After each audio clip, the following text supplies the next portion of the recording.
প্রথমে আমি কড়াইটা গরম করে নিলাম, ওখানে একটু পরিমাণ মতো তেল দিলাম।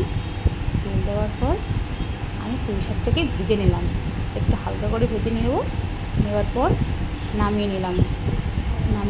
তারপর আমি আর একটু তেল দিয়ে ওখানে পেঁয়াজ কুচি, আদা কুচি, রসুন কুচি, জিরে দিলাম, গোটা জিরে, আর মাছের মাথা দিয়ে যেহেতু বানাবো তো মাছের মাথাটা একটু ভেঙে দিলাম। তো একটু নাড়াচাড়া করে ওখানে দিয়ে দিলাম আলু যে কেটে রেখেছি, আলুগুলো দিয়ে ভালো করে নাড়াচাড়া করে নেব। নাড়াচাড়া করার পর ওখানে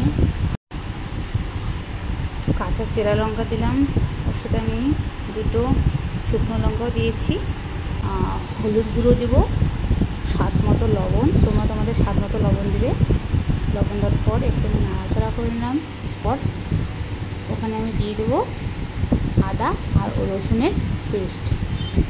ওখানে দিয়ে দেবো আমি জিরে গুঁড়ো দিয়ে একটু ভালো করে মিক্স করে তারপর দিয়ে দেবো ধনিয়া গুঁড়ো দেওয়ার পর একটু জল দিয়ে নাড়াচাড়া করে ঢেকে দেবো 5 মিনিটের মতো ঢেকে দিয়ে।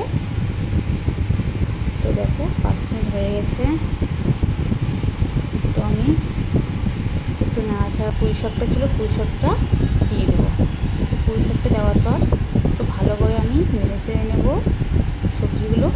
তারপর ওখানে আমি দিয়ে দেবো আমার ধনিয়া পাতা ছিল, কাঁচা ধনিয়া পাতা আমি কুচি দেবো। 5 মিনিটের মতো ঢাকা দিয়ে দেবো। 5 মিনিট হয়ে গেছে, তো আমি জল দেব। তো দেখো আমার হয়ে গেছে, সবজিটা নামিয়ে নেব। তো দেখো আমি সবজিটা নামিয়ে